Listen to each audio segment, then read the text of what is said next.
Assalamualaikum warahmatullahi wabarakatuh. Perkenalkan, nama saya Denny Arianda, pendamping Kecamatan Sukamakmur, Kabupaten Nagan Raya, Provinsi Aceh. Saya akan membahas modul 6 sesi 10 tentang pemanfaatan bantuan sosial dalam pemenuhan gizi anak usia dini dan ibu hamil.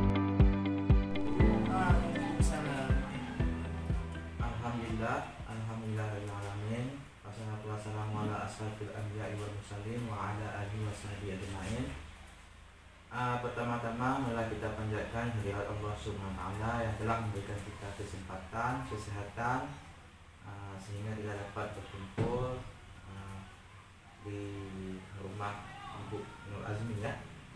Selalu beriring salam pada pangkuan Nabi besar Muhammad sallallahu alaihi wasallam yang telah membawa kita dari alam jahiliyah ke alam yang Islamnya seperti yang kita rasakan saat ini. Nah, pada hari ini Bu, tujuan saya datang kemari untuk menjelaskan tentang pemanfaatan bantuan sosial dalam pemenuhan gizi anak usia dini dan ibu hamil. Ya. Bagaimana keadaan Ibu hari ini? Sehat selalu? Sehat. Alhamdulillah. Nah, Ibu ada mendapat bantuan sosial PKH enggak? Ada. Di sini Ibu tahu nggak apa arti itu bantuan sosial? Enggak tahu. Nah, bantuan sosial, bantuan pemerintah yang diberikan kepada individu, baik itu kelompok, masyarakat, itu adalah digunakan untuk stimulus supaya mengurangi kerentanan sosial.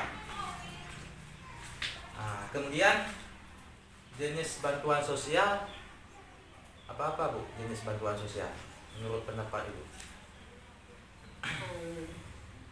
Uang apa ya? Bantuan sosial itu ada dua. Pertama sekali bantuan materi itu seperti PIP buat anak sekolah, PKH dan BPNT, dan masih banyak bantuan-bantuan lainnya. Itu bantuan materi, bantuan yang diberikan berupa uang yang disalurkan melalui ATM kepada penerima langsung. Ibu ada ATM PKH nggak Bu? Ada. Ada. Nah, itulah bantuan sosial yang dikatakan bantuan materi.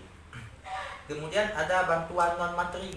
Bantuan non materi itu seperti P2K2, pertemuan peningkatan kemampuan keluarga, ataupun keterampilan tentang mengasah skill. Contohnya Ibu ada membuat usaha menjahit, namun didampingi oleh pendamping PKH.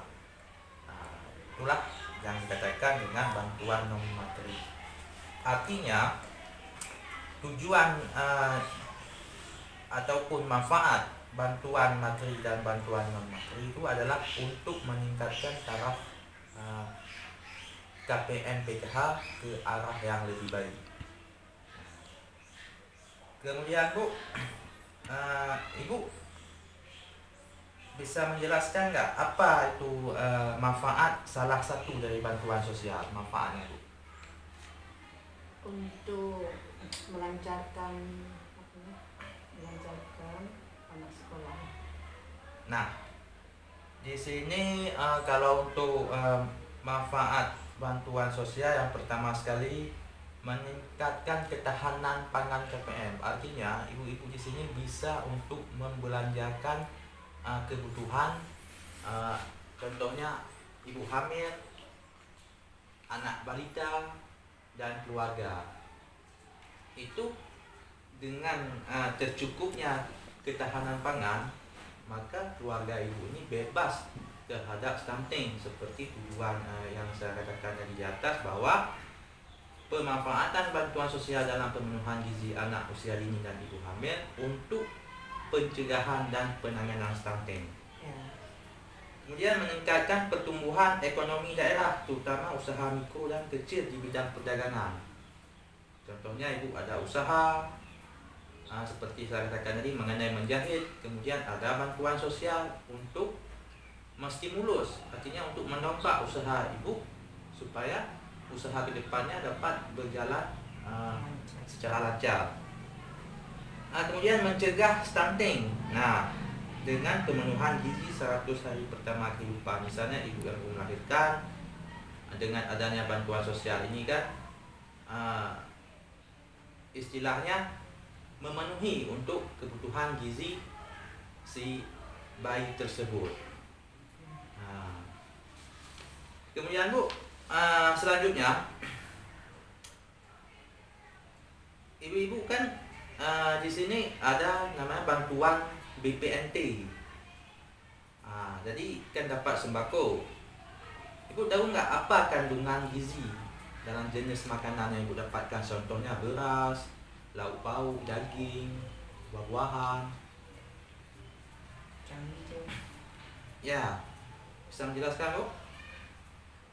Nah, kalau dalam karbohidrat Bu, dia kan ada beras, gandum, itu sebagai sumber tenaga, artinya itu sebagai makanan pokok. Kemudian protein seperti telur, daging, ikan itu sebagai zat pembangun tubuh untuk istilahnya untuk mendongkrak daya tahan tubuh. Kemudian Bu, yang terakhir vitamin itu didapatkan dari buah dan sayur-sayuran, contohnya sayur bayam, sayur kangkung, buah jeruk, buah apel dan segala macam lainnya.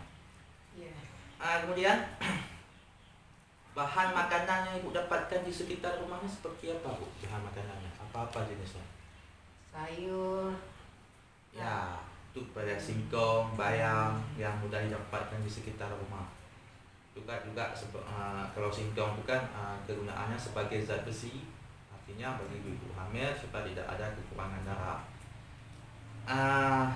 Menu gizi berbahan lokal, artinya ibu di sini kan untuk memanfaatkan bahan-bahan yang ada di sekitar kita, contohnya lauk pauk, sayur-sayuran, buah-buahan.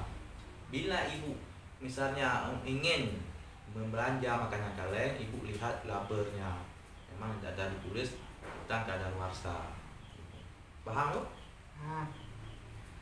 Kemudian makanan seimbang untuk makanan MPASI dan orang dewasa, artinya MPASI ini makanan pendamping ASI.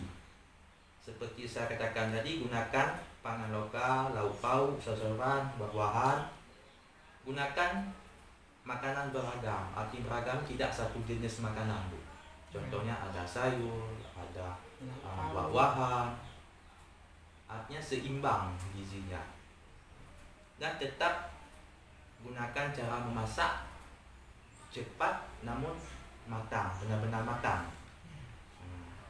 Kemudian seperti makanan MPASI itu kan ada bubur hati ayam, bubur campur sayur, supaya anak-anak ibu-ibu ini kan berkembang, tumbuh dengan baik dan bebas dari stunting. Apa itu stuntingnya Pak? Saya belum paham. Nah, stunting itu adalah di mana keadaan baik itu balita yang tidak tumbuh normal. Contoh, anak sudah berusia 6 tahun, namun tinggi badannya tidak seimbang dengan berat badan. Nah, itulah stunting. Nah, di sini kan bukan ada nanti tabel janji diri ya. Jadi pemanfaatan bantuan sosial untuk pemenuhan gizi usia dini dan ibu hamil. Ada nanti saya bagikan kertasnya Bu. Di sana ada janji diri, tanggal janji diri dari pencegahan dan penanganan stunting dalam keluarga. Nanti ibu sana berjanji, kemudian nanti ditandatangani oleh pendamping fasilitator. Paham Bu? Kira-kira tentang pemanfaatan bantuan sosial dalam pemenuhan gizi anak usia dini dan ibu hamil guna untuk pencegahan dan penanganan stunting. Paham Bu ya? Nah, demikianlah yang dapat saya sampaikan Bu. Kurang lebih saya mohon maaf. Wabillahi taufiq wal hidayah. Wassalamualaikum warahmatullahi wabarakatuh.